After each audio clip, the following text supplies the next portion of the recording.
high fashion. You wouldn't understand. Girl.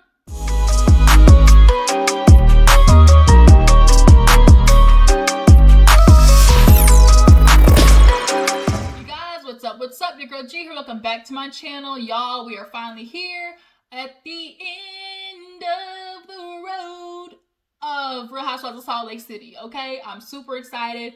We have finally hit the finale. Jen Shah has had me mentally and emotionally exhausted. I don't understand how Coach Shah has been with this heifer this long, but I'll drop my opinions on their relationship a little bit later when we get to their part. But as of right now, you guys, let's go ahead and break down this episode. But not before we acknowledge the fact that you guys better hit that like button, okay? Y'all are showing up, watching my videos, but not hitting that like button. Do your girl a favor, show a little bit of love. Let me know you stopped by.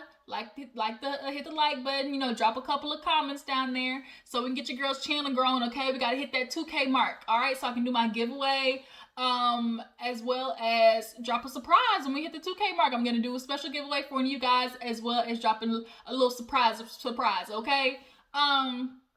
But yes, if you're new to our channel as well, make sure you hit that subscribe button to become a member of the Juice Box crew.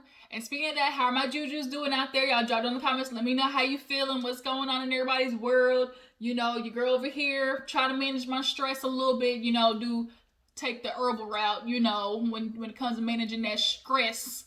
Okay, I'm hitting that adult life real hard, trying to get this business up and running, my financial agency. So your girl, y'all pray for me, all right? Okay? But nonetheless, let's go ahead and get into Salt Lake City, all right? Because it's a lot to discuss. So we basically open up with all the ladies, coming back from Vegas, and they are trying to decipher this bomb that went off, with Jen. And nobody knows how to explain it. All they know is in their head, like, what the heck happened? What the hell happened? And how do we go from here? So we see Heather. She stops by, her lip lab. Is it called Beauty Lab? Beauty Lip Labs, whatever it is, the lab. And it's turning out really good. She goes in there, looks around. Everything's turning out great for Heather. This obviously is very important. She's built an empire after getting divorced from her non-husband. And, she's ready to have her own, success, her own money. She don't no longer have to ask that man for any money. But, bitch, psych, as long as you can collect a check from him, you continue to collect the check from here. Period. That's on her. Okay? So Heather's going through. Whitney stops by, and Whitney is, trying to ask her how she feels after, the whole Vegas trip. And she's confused. Neither one of them have talked to Jen. Whitney's like, I'm not calling her. I don't even know what to say. I really feel like she needs to be able to call me and apologize after what she did. Because the way she went after Whitney, for sure, couldn't have been me. That's all I'm saying. Couldn't have been me. Somebody was going to go to the hospital, and it wasn't going to be me. And Heather, she swung at Heather, so she's just kind of like, I'm really, confronting, how I want my relationship to be with Jen, like where I want to go with this. So after that, we see Meredith talking to Seth, and she's in the house, trying to be sexy, cutting him up some bananas, and she ends up telling him about the trip and basically how it went straight to hell, and how she found out, people were having some opinions on her relationship.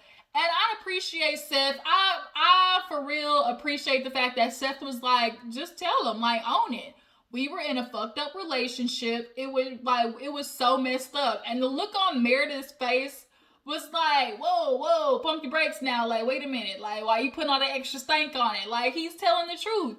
It was shitty. Y'all didn't have a good relationship, but he's like, the thing is, we're working on it.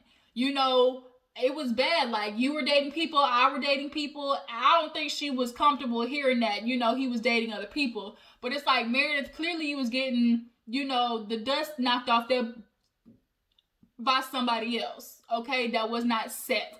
So, and I feel like she's still doing it now. Honestly, if we want to keep it real, how many of y'all, drop down in the comments, how many of y'all still think that Meredith is messing with somebody else right now? That's how I feel.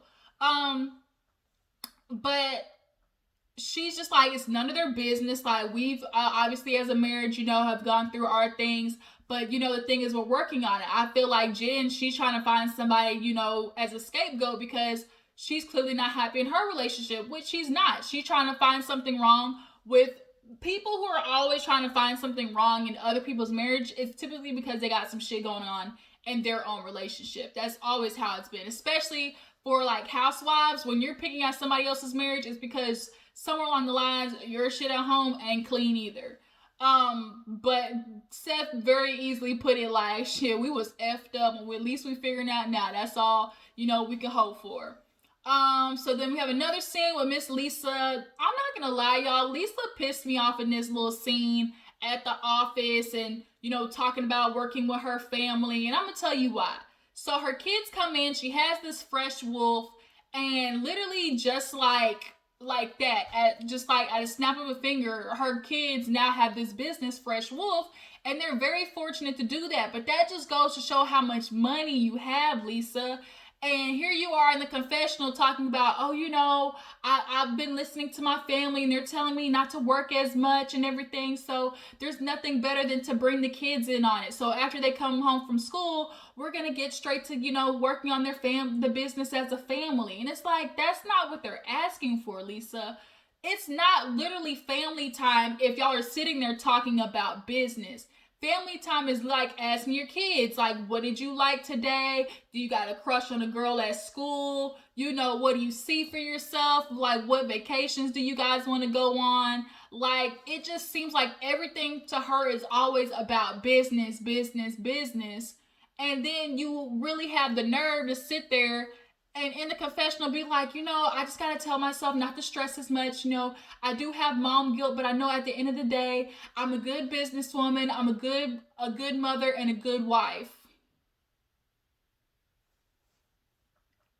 You a good wife? You sure about that, Lisa? Because your husband is clearly kind of putting out there otherwise. We literally watched the scene where he was trying to talk to you and you were like, really? You're a good wife? And you didn't even listen to him because here you are putting more work on top of your plate with opening up the kids' business and calling it family time because y'all just happen to be in the same room together. Like, miss me with all that bull. She really pissed me off right there. And then she has our son do like a little mock meeting, Fresh Wolf, like the privilege, and I'm glad like they have money to do it like that, but just like the privilege, I just can't. And it made me laugh when the son was talking about, she's like, what kind of product do you think daddy needs? And he's like, the one with turmeric and stimulants because it stimulates hair growth. And it was like, oh shit, daddy, he calling you bald, boy, he calling you straight. He's a little scattered on top, got a little pep, a little sprinkle hair this and there, but nonetheless, that scene, it just like, Lisa just really made me mad because it's like, you're just missing the point. You're just totally missing the point that it's okay to let somebody else run the business, or it's okay not to answer that email at 10 o'clock at night, like the shit can wait till the morning. I really don't think her and her husband are having sex like that. And the fact that her business has just become so important, don't act stupid or act confused when your man comes by and tells you he had an affair or he cheated on you. And Lisa's gonna play that, what do you mean? You never told me. No, he did tell you. Why didn't you never tell me you were feeling like this? He did. But the problem is her husband don't got no backbone. He ain't got no bass in his voice. And he need to pull a Tyler Perry like off of goddamn Why Did I Get Married? When he picked that phone up and threw that shit across the room, that's what he need to do. He need to get a little more, he needs to start wearing the pants in the relationship. He need to get some BDE, some big dick energy, and put Lisa in her place. Period. Moving on. So we have this scene with Whitney and her dad. He's been struggling with his sobriety, but he seems to finally be catching, a stride. So he ends up going to, I guess, those hair schools, and he's auditioning to be like an instructor there or something like that.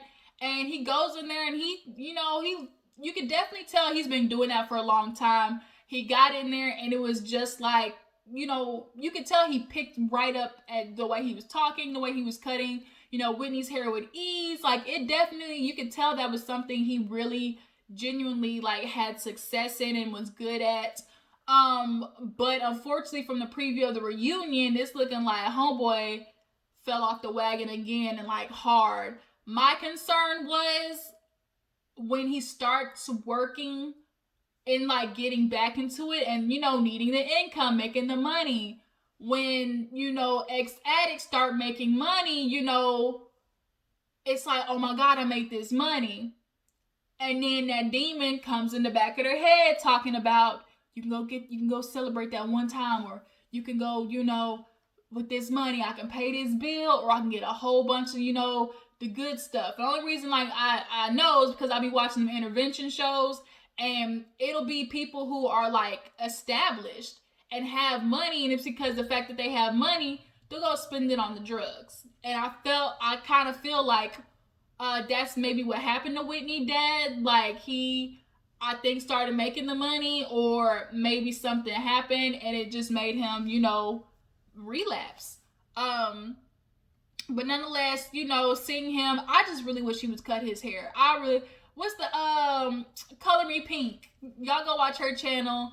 She calling him Chris Angel, and he low-key look like that. He really do. He look like Chris Angel mixed with Howard Stern. Like, it's just a no-go for me, buddy. Just a no-go.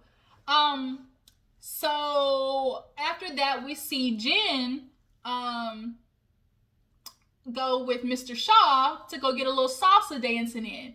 He heard her when she says, you know what, I need you here a little more. I need you to spend time with me. So it was cute watching them do those dance scenes. And let me tell you, watching Coach Shaw break down them hips in that little scene made me look at him a little different. Okay, I know I can't be the only one. He looked kind of cute doing the little, and the way he was moving his hips and everything.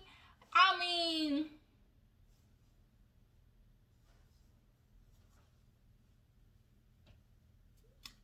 I ain't gonna say nothing, okay? All I'm saying is, Jen looks fortunate, and you better quit acting the way you acting for he really officially jump off this crazy ship and go stay for real with that girl he got over there in whatever state he's coaching in, or whatever school he's coaching in. Because you can't tell me that he ain't got no side bitch. I just don't believe it. I'm sorry. Like, the way he has maintained being so cool with Jen and not necessarily having an outlet. Like, coaching is like his thing, but everybody's got to have an outlet. What is your outlet after you talk your wife off the crazy ledge? What is it? Who's keeping you sane? You're so busy keeping your wife sane, she's definitely not doing the same for you. So who you having pillow talk with, Coach Shaw? That's all I'm saying. They've been together 20-something years, but after they danced, he got jiggy with it. I enjoyed that. They definitely look like they both had some moves, but she sits there and she's crying because she's like, the girls, I just kind of feel like they're misunderstanding me. And, I don't know, like, what's going on. Of course, you know how passionate I am, honey. And that's just how I am. And the girls are just taking it all wrong.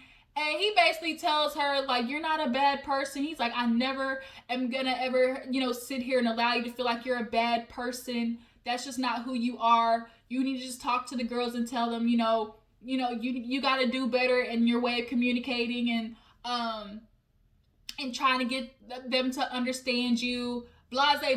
He basically blew smoke up her ass, because at the end of the day, Jen, you need to quit doing this explosive,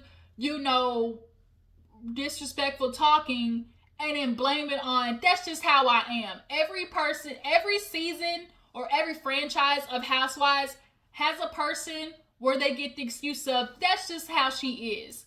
This one, Jen Shaw. Real Housewives of New York. One that pisses me off more than anything. Ramona Singer and Dorinda. Those two, that's just Ramona. That's just Dorinda. No. Go to Real Housewives of Atlanta. That's how Nene is. That's how Cherie is. Married to Medicine. Oh, that's just Heavenly, like real disrespectful. Like when she says the crazy. Oh, that's how Heavenly is. Like, people, you don't get to have excuses for being like rude and disrespectful and get that's just who you are teased. Like, I just don't like that, because then it keeps you from being accountable for what you're really doing.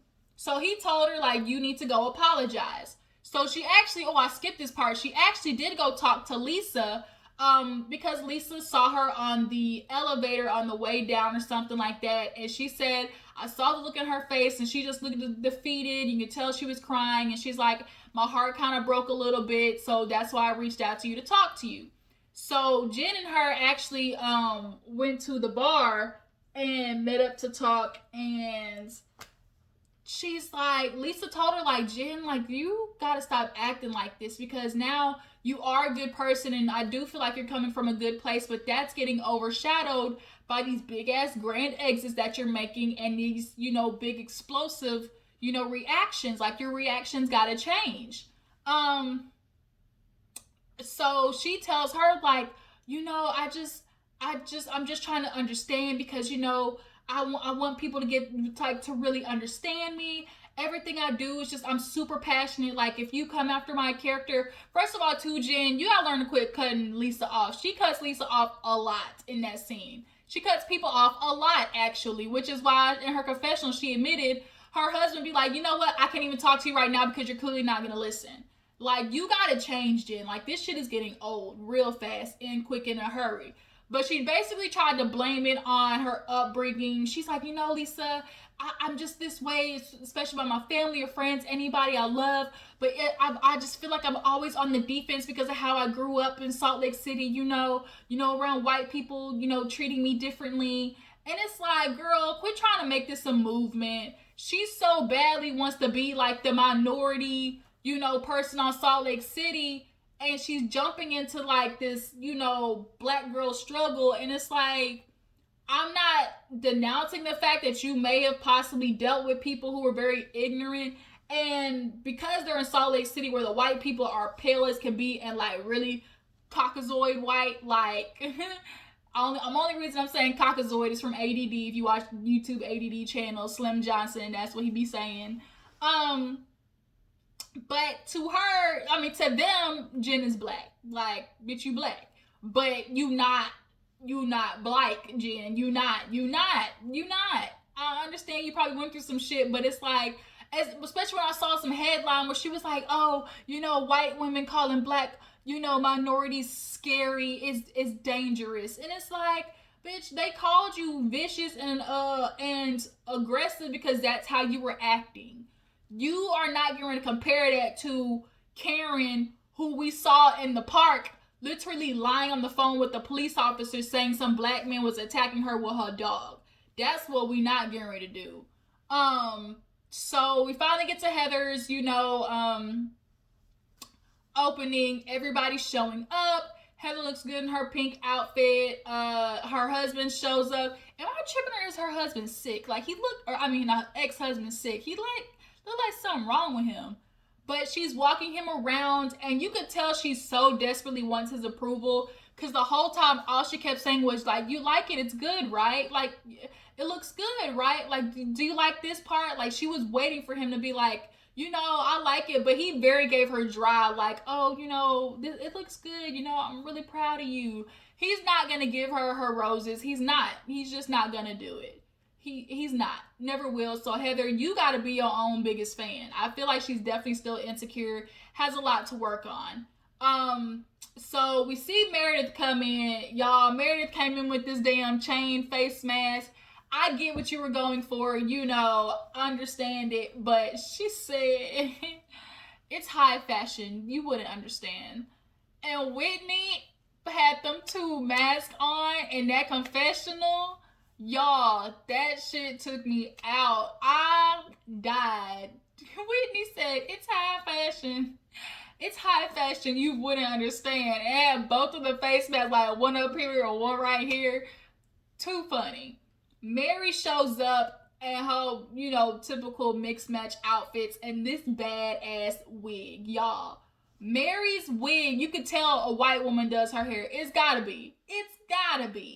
Because that was bad. And then the way her wig looked in that choir scene, Y'all, first of all, we could tell they scared of her because she said, y'all love me, right? And they were like, yeah, and they were cheering. And she got them doing the oohs and ahs and the do-re-mis. And she coming after them. She told one dude, you need to stop and drink water. She told another dude he was getting big. And the look on their faces is like they terrified of Mary. And she was just acting, oh, if my grandmother saw me today, she would be so proud. And it's like, but proud of what, bitch? Like, you look crazy right now. And that choir scene, crazy. She was like, hey, like, you back there. She's like, you went, kind of went out over the world. Like, what you doing? She's like, bring it back down. And she's like, you not even singing it right. Right? He said, can you sing it for him? And the pianist is playing and singing it. And she's getting all emotional and stuff. And I'm just kind of like, this bitch is La Cucaracha. Okay? That choir scene summed up all of Mary real fast. But yeah, back to the thing. Mary shows up. Everybody looks at Meredith like she's crazy, but still trying to call it fashion, bitch. Fashion. And Jen finally shows up. And everybody's kind of like, the look on Mary's face, the eye roll, y'all, was hard. Bitch, eyes cut real fast.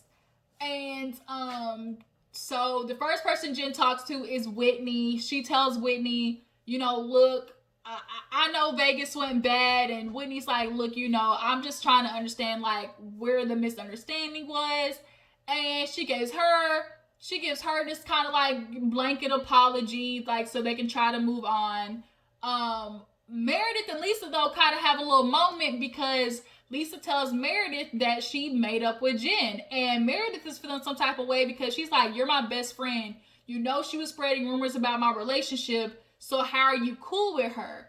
And she's like, it's not that I'm like best friends with her, but I'm just not trying to cut her off because, if this happened to you guys, like I wouldn't want y'all to be isolated and stuff like that. And we see on the reunion, like, how Lisa was definitely taking up for Jen during the reunion.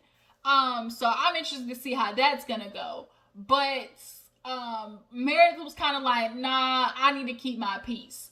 So Jen finally comes over to Meredith and she looks at her and was like, I would never come in between your marriage. I never should have, got in anybody's business. And it's like, what do you mean you're making it seem like you overheard and you just happened to just like, be in the room when the information was spilled. No, bitch, you was carrying that bone, okay? You was acting real Sheree Whitfield, carrying the bone from Heather to Whitney, like, and carrying it with some backbone at that, talking about how she had a picture of the nigga she was with and everything. So no, Jen, you're not just like getting to just wipe it off like you didn't just really put her business out there and you're supposed to be her friend.